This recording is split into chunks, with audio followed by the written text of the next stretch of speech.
Hello everyone, welcome back to Coach Craig Sports. Today we're going to be doing some DFS talk. This is going to be our DFS value plays on DraftKings for the week. No fancy screen here, just my face. So these are just going to be all the value picks I got. I got them all written down, guys, that I like for the prices they're going for. So the quarterbacks, I got 5 written down. Dwayne Haskins is $5,100, which is the cheapest of any quarterbacks. I don't think he's particularly good, but at this price, you could save some money here and then spend on other positions. He's going against the Arizona defense that did look better than last year, but overall it's still not a great defense. Next one's Mitchell Trubisky. He had a pretty good week last week. He looked pretty lost until the fourth quarter though, but coming in at $5,500, he's still a value there. He's going against the New York Giants, who should be a good matchup for him. So at that price, he's definitely a value as well. Phillip Rivers is the next one. He goes against the Minnesota Vikings defense that was torched by Aaron Rodgers last week. He comes in at $5,900. Rivers himself's probably not that good. He is known to throw interceptions, so he might not be the best pick here, but he is definitely a value against a poor defense. And then I got the opposite of that game. I got Kirk Cousins, $5,900, mainly because of that Vikings defense being so bad. If the Colts put up points early, Cousins will be forced to throw the ball. And the Colts defense did not look good last week against Gardner Minshew. So coming in at $5,900, he could be a good play. You could try to stack him maybe with Adam Thielen and get a bunch of points that way as well. Last but not least, we got Ryan Tannehill. We just talked about the Jaguars a little bit. They did give up 343 yards to Phillip Rivers last weekend. And that's a lot of yardage. They kind of got bailed out by his couple interceptions. If they're not able to run the ball as effectively, and if Tannehill throws as much as he did against Denver, he's definitely a value at $5,900 as well. Then we'll move over to running backs. I'm going to bring in 2 guys, and then I'll talk about all the other guys that are under 5,000. So these 2 are values that I think that are a little bit higher than my normal value range. That'd be Jonathan Taylor going against the Vikings for $5,700. He's obviously a rookie running back in his first start. He looked pretty good week 1. Marlon Mack's not there anymore. The Vikings defense isn't great, so he could have a good week, and at $5,700, he's a value there. Next one was Ronald Jones for $5,200. Carolina's defense got torched by Josh Jacobs last week. $5,200. If Ronald Jones runs the ball a bunch, he could definitely be a value. I think Fournette will get a couple more carries than he did last week, but until Ronald Jones blows it or Fournette overtakes him, it's Ronald Jones' job to lose. Tampa could also be without Chris Godwin. Mike Evans is banged up, so they might lean on the run a little bit more, especially against a poor Carolina defense. Next one I got is DeAndre Swift at $4,900. I don't think it's a great price, but depending on the game script, he could be involved. If the Packers get ahead early, DeAndre Swift's going to be the one. He's going to be the guy in the backfield. He's the guy that's their best catching back. He was in 44% of snaps last week, and that's with pretty neutral or positive game script. So it seems like they want him involved in the ball game, but you also have to keep in mind Adrian Peterson was effective even though he only saw 31% of snaps. But don't be surprised if Swift's in there for about half the game, especially if they're trailing. Next one I got up is Benny Snell. He is purely based on James Conner not playing. They go against Denver this week, who was pretty stout against Derrick Henry. Snell's $4,500, so he's definitely a value if James Conner does not play this week. Next one I had up was Latavius Murray. He's $4,500 as well. I'll explain this one a little bit. He looked pretty good running the ball against Tampa Bay, who had a good run defense. The Saints didn't really need to use him very often in that game. They're playing the Raiders. I think they'll beat the Raiders pretty easily, so he should see some carries later on in the game. And with Michael Thomas being out, I think Kamara will be used more out of this as a wide receiver or like in the slot. I think it makes Kamara's value better, and I think it makes Latavius Murray's value better. So for $4,500, he's a value. Next one up, we got James Robinson. He's going against Tennessee. Tennessee has a decent defense, but not a great defense. Jacksonville was committed to James Robinson in game 1 at least. At $4,400, he's a value there. If they're in a positive or neutral game script, he should see a lot of carries again as well. But if they're in a negative game script, Chris Thompson might come in and take the bulk of the snaps and the touches away from him. So in that case, you kind of have to figure out which way you think this game's going to go. And with that being said, I'll go down to Chris Thompson, who is $4,000 as well. So he could be a value if they're in a negative game script. Maybe if you're making multiple lineups, play Chris Thompson in one, James Robinson in the other one. Kind of cover your back that way. Next one we got is Myles Gaskin, running back for the Dolphins. He comes in at $4,300. Pretty good value there, especially for somebody that played on 63% of snaps last week. He kind of came out of nowhere. Nobody was really expecting him to do much. Depending on the game script, he could see a lot of play. If they get down early against Buffalo, he seems to be their pass catching back, and he could see a lot of snaps again. Pretty productive on his snaps, but for $4,300, he's a decent value. Next one we got up is Antonio Gibson. This was somebody that everybody was hyping up last weekend. He only was in on 24% of snaps. They're playing Arizona this week. Arizona can put up some points, so if they are down early, you could see a little bit more of Gibson. Washington didn't have anybody on their football team that really looks good on offense. Haskins doesn't have a wide variety of options to throw to, so maybe Gibson gets a couple more targets there. Outside of Logan Thomas and Terry McLaurin, it's not looking too good for them. The next one I got down is Tevin Coleman. He comes in at $4,000 this week, which is the minimum. Tevin Coleman didn't play much in the game against Arizona. There was the concerns over the air quality, and I believe he has like sickle cell anemia or something like that. So he didn't see a lot of snaps. He should see some more this week. Get a couple carries. For $4,000, if he does anything with them, he's pretty much a value. The last two I got are they're kind of handcuffs, but they're also involved as well. So the first one's Darrell Williams. He comes in at $4,000, the minimum as well. He's behind Clyde Edwards-Helaire, but he did see touches in the game against Houston as well. If he comes in and sees some touches maybe on pass down work or around the goal line, I know Clyde Edwards-Helaire did get 6 goal line touches last week, but he wasn't effective in them. If he can steal just a little bit of that for $4,000, he's a value. And then the last one I got is Devontae Booker for the Las Vegas Raiders. He only played on 8 snaps in total against Carolina. I know that doesn't sound like much at all, but Josh Jacobs was very effective against them. Their offense moved down the field pretty well. But when Booker was in, he saw 7 targets. 3 of them were receptions, 4 carries. He was pretty effective on his usage. They even lined him up as a wide receiver on the outside and threw him the ball twice. So it seems like the Raiders do like him. And if he gets a little bit more run in this game or something would happen to Josh Jacobs, he could be a value. Jalen Richard was the guy that was in on 3rd downs, so he's probably their pass catching back. Booker does have that ability as well. So if they're in a negative game script, it'd be interesting to see who they use in that role. Then next we got wide receivers. So mainly I'm looking at guys that are $5,000 and below. I'll mention just one other guy that's a little bit higher than that I do like a lot this week, and that's Hollywood Brown. He's at $6,200. He's going against the Texans defense, which is very, in terms of defensive backs, is very lacking.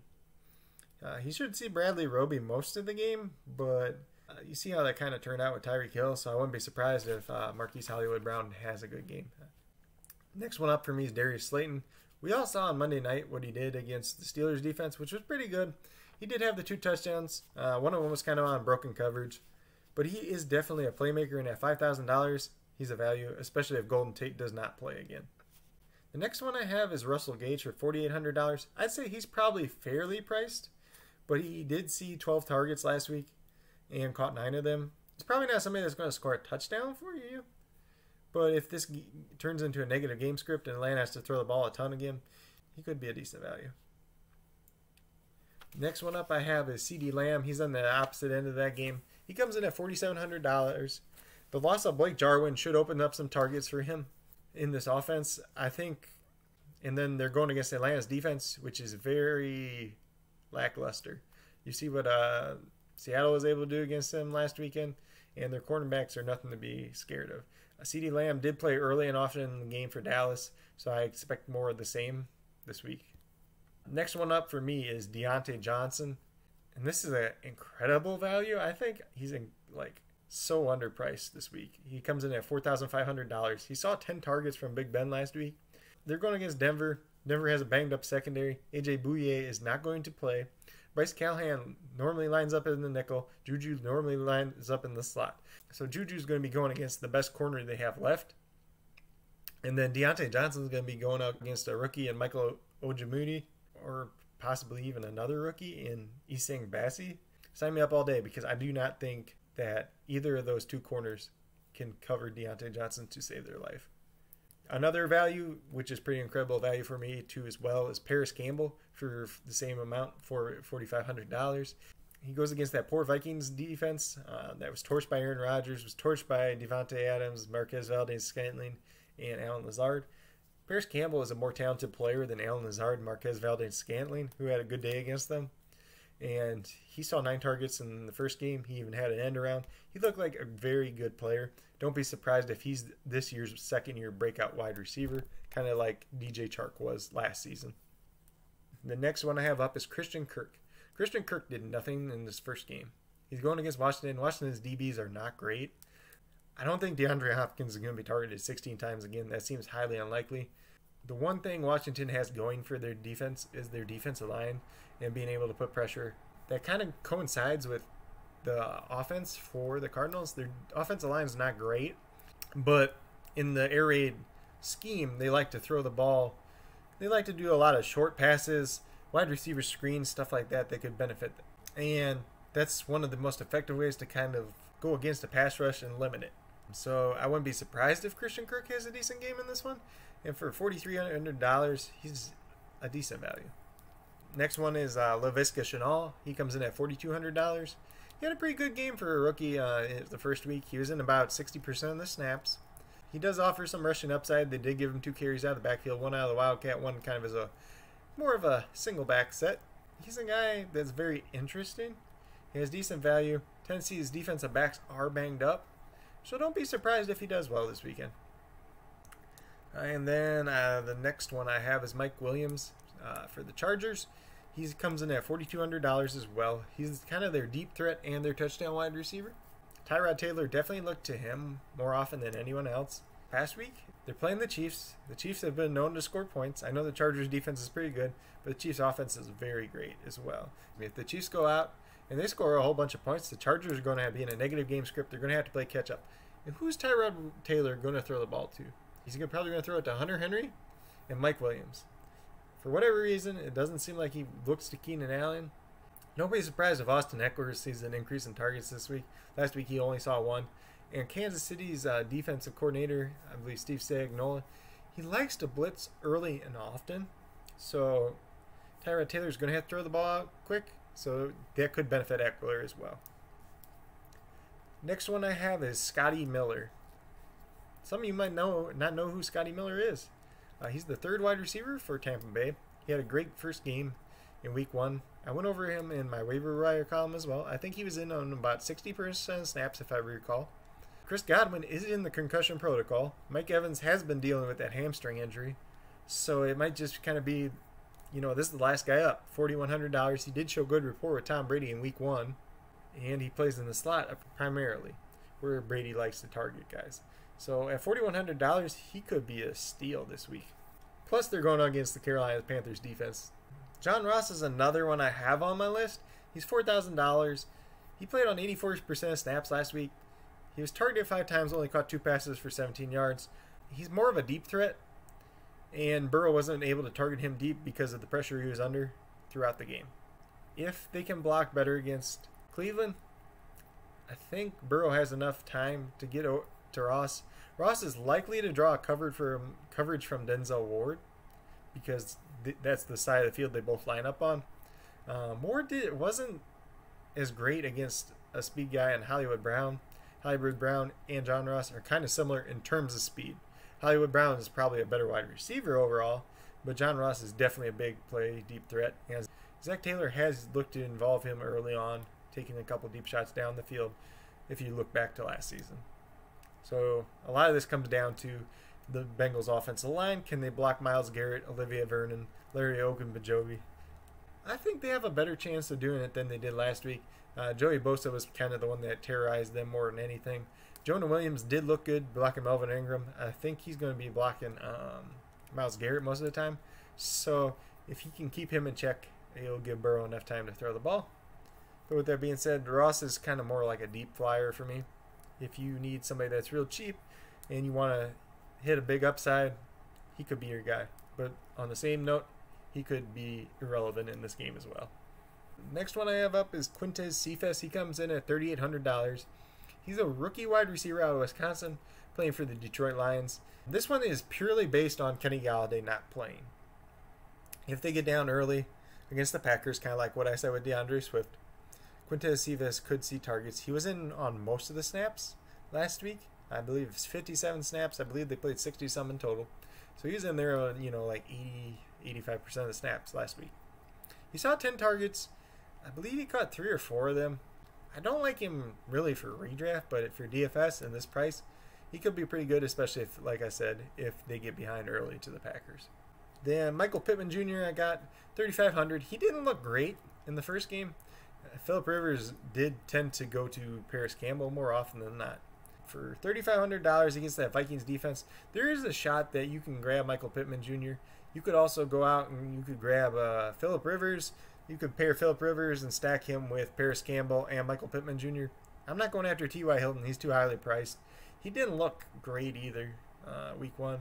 And that might be who they're keying off on more than anything. So if they're trying to stop someone, maybe they're trying to stop T.Y. Hilton. And then you get Michael Pittman Jr. and Paris Campbell with the big games. That would not surprise me at all. And then if you were playing that too, maybe then you have 2 cheap wide receivers in Paris Campbell and Michael Pittman Jr. already. So maybe you go all in on that game and you think it's going to be kind of a little bit of a shootout. And you can get Paris Campbell, Michael Pittman Jr., and Adam Thielen as your wide receivers. And if that game goes off, you're going to have a very good lineup. We got tight ends next. Mark Andrews is $6,300. He goes against the Texans. I think he's going to have a great game. But there are a lot cheaper options here to consider. So if you're not in a spot where you can afford him, we'll go over some of them as well. TJ Hawkinson I do like. He comes at $15,200. He's another guy that benefits more from Galladay not playing and kind of that shootout for the Packers game. If Galladay does play, I would not pay this price for Hawkinson at this point in time. Hunter Henry, $5,100. He comes in, like I said with Mike Williams, if that game turns kind of into a shootout and the Chargers have to throw the ball, look for Tyrod Taylor to target Mike Williams and Hunter Henry. But with that being said, he's not the greatest value in the world at this point, so I'm not crazy about him either. Hayden Hurst is up next. He goes against the Cowboys. And if this game turns into a shootout, kind of like with Russell Gage, at $4,600, he could be a value. He only saw 5 targets last week, which wasn't very much considering Matt Ryan did throw the ball 54% of the time. But out of all the tight ends last week, he was the one tight end that ran the most routes. So he does definitely have an opportunity there if he gets the ball. I had Jonnu Smith down for $4,200. He goes against Jacksonville. It's a decent matchup for a tight end, but he's kind of more big play and touchdown reliant at this point. He's probably not somebody I'm really going highly after this week. Then we got Jimmy Graham. And I know I kind of hated on Matt last weekend for Jimmy Graham, but he did score a touchdown. He did see about 7 targets, I think, as well. Doesn't look like they were using Cole Kmet very often at all. So maybe Jimmy Graham's a better play than we're giving him credit for. He was on the field quite a bit. $3,800 is what he comes in for on DraftKings this week. He goes against the Giants. The Giants are not like great against the tight end. Just like looking at their linebackers, and then you got like safety. Xavier McKinney's not playing. He's on IR, so it could be a decent matchup. I know Big Ben typically likes to throw the tight end, and the Steelers didn't really use the tight end too much in that game. So the matchup might look worse than it actually is. Then I got CJ Uzomah. I kind of talked about him in my waiver wire video. He had 5 targets last weekend with Joe Burrow. He looked pretty good. Cleveland's defense is not good against the tight end. You obviously see them against Mark Andrews get torched last week. Playing backup linebackers because I believe it was Mac Wilson's out for the year. And then they have 2 backup safeties they're playing with. So it's definitely a good tight end matchup. I wouldn't say that CJ Uzomah is a great tight end by any means, but he's definitely, for his price, he's a decent value. Then we got Logan Thomas. Logan Thomas was one of my favorite values last weekend of $2,800. He paid off against the Eagles defense. He's going against Arizona, who was not good against the tight end last year. I know they brought in Isaiah Simmons, but he kind of got torched by Raheem Mostert on one long catch and run too. So he's still a rookie. As talented as he is, he's going to make mistakes. And maybe he makes one of those mistakes against Logan Thomas and gives up a touchdown against him too. Logan Thomas is the number 2 target for Dwayne Haskins. So I would not be surprised if he has a decent game again. I have Chris Herndon on my list. He wasn't very good last week. He comes in at $3,400. He could be a value at that. He goes against the 49ers this weekend. They do have Fred Warner, who's great in coverage. So I wouldn't be surprised if Herndon is kind of shut down. But Darnold has to throw the ball to somebody. And Le'Veon Bell's not there, so they're not really going to throw the ball out of the backfield anymore. And Jamison Crowder, can he really be targeted 20 times a game at this point? I wouldn't put it past the Jets, though. So Darren Fells is another one I got. He's pretty much if he gets a touchdown. I think the Texans will be down pretty early in this game. And for $3,200, he could be worth it. Another one I got is a very interesting one. This is a very, if you just need a floor play, or not even a floor play, if you just need somebody that's dirt cheap, Ryan Izzo for the Patriots, $3,000. He was their primary tight end week on. Devin Asiasi did come in on 2 tight end sets, but most of the time in the 2 tight end sets, they were running the ball. I believe Izzo only had 1 or 2 catches, and I think it was for 15 yards. They are going against the Seahawks, who were not great against the tight end. I know Jamal Adams did do pretty good against Hayden Hurst, but they kind of teed off, and they knew Hayden Hurst was going to be good, or they at least respected Hayden Hurst, at least. Let's put it that way. Nobody's going to give Ryan Izzo any respect. No offense to him, but he's pretty much a nobody at tight end. But if Cam targets him, he wouldn't be the worst play for $3,000. Then I got Irv Smith Jr. below him. He's at $2,900. So probably if you're in that case, I'd probably start Irv Smith anyways. He didn't really do much week 1, but if they go down big early to the Colts, he could see some additional targets. Then last but not least, this might be the easiest free square for DraftKings of the week. Jordan Reed, tight end for the San Francisco 49ers, is $2,600 on DraftKings. If George Kittle does not play, he's questionable right now. We don't know if he's going to play, but a lot of people seem to think he's not going to play. This would benefit George Kittle. Ross Dwelley will play some too, but Jordan Reed has been a viable starting tight end in the past. He's familiar with Shanahan's offense. They don't really have anybody else to throw the ball to. So if he's $2,600 in the starting tight end for the 49ers, he's pretty much a free square. And he's going against the Jets. The Jets just got torched last week by Josh Allen and company. I would not be surprised if Jordan Reed comes in with Kittle out and say he's a top 5 tight end in fantasy for $2,600. So you're going to win a decent amount of money on DraftKings as long as you don't screw up the rest of your lineup with that. And then last but not least, we got the defenses. So I got 5 I want to talk about. Probably if I'm going to pay all the way down, my favorite defense is the Miami Dolphins. They weren't great against the Patriots, don't get me wrong. But their defense is much improved over last year. Josh Allen's been known to make some questionable decisions. So I wouldn't be surprised if he gives them a turnover or 2. Singletary has had a little bit of fumbling issue going into the season. So there is opportunities for them to cause turnovers. With that being said, Ryan Fitzpatrick looked pretty awful against the Patriots. And if he turns the ball over, it's going to give the Buffalo Bills a lot more opportunities. So it could turn negative quickly for their defense as well. The next one I got is the LA Rams. They go against the Philadelphia Eagles. Carson Wentz got sacked 8 times against the Washington football team.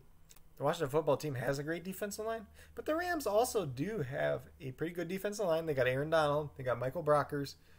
Aaron Donald is one of the best in the business. They got Leonard Floyd, who actually looked decent against the Cowboys, coming off the edge. So don't be surprised if they get a lot of sacks on Carson Wentz. He's missing at least 2 offensive linemen. If Lane Johnson doesn't play again, that would be 3. And I don't think there's any way they can block Aaron Donald. Plus, if Carson Wentz kind of goes back to what he was doing last week, he threw 2 interceptions. They were both good plays by the defensive backs of the Washington football team anyways. But if he's going to make some questionable throws, that could turn this matchup very favorable. And you got Jalen Ramsey, and he's going to be covering what? Deshaun Jackson or Jalen Reagor. And then you just kind of got to figure it. Their safeties aren't too bad. Their linebackers are kind of improving. So maybe Dallas Goedert or Zach Ertz has a decent game in this matchup as well. But don't be surprised if the Rams defense put up a lot of points against Philadelphia. Then we just got to keep in fact, too, like if Miles Sanders doesn't play, that's another big factor. Then I have Tampa Bay. Tampa Bay is the defense I love this week. They look good against the Saints. They were put in a lot of bad positions against the Saints. Todd Bowles is their defensive coordinator. Personally, I love Todd Bowles as a defensive coordinator. He's great, one of the best in the business. They have a lot of young talent on their team. He puts them in a position to succeed. And the Panthers, they're still a relatively new offense. They're kind of unproven at this point. Christian McCaffrey hasn't been able to do anything the last two times he's gone against Todd Bowles' defense. So it wouldn't surprise me if he has a bad game, if they have to throw the ball more. Teddy Bridgewater did not look great week 1. He had like 7 or 8 bad throws that could have turned into a lot more. If he makes a bad throw, if he makes a couple of questionable decisions, don't be surprised if Tampa ends up with a couple of turnovers in this game. It would not surprise me at all. I think Tampa Bay is going to run the ball a lot in this game. And they're going to be able to control the clock. They're going to be able to control the tempo of the game. And if they get up, they can put a lot of pressure on Teddy Bridgewater. Then the last two I got, they're playing against each other. I got Arizona and Washington. Arizona's 3,000, Washington's 3,100. We'll start with Washington just because we already kind of talked about their defensive line being really good. So their defensive line is very good. They're going against Kyler Murray and the Cardinals. The Cardinals' offensive line is not great by any means. Josh Jones did not play week 1. He's their starting right tackle. If he doesn't play again this week, that just opens up another hole. If Washington's pass rushers can get after Kyler Murray, it could be a good game for them. But like I said earlier, Cliff Kingsbury, air raid offense, you want to get the ball out quick. That can neutralize the pass rush a little bit.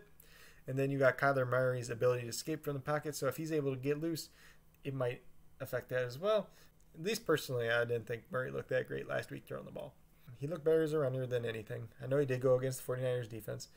But if, say, he makes a turnover or something happens, I would not be surprised if Washington's defense has a good week.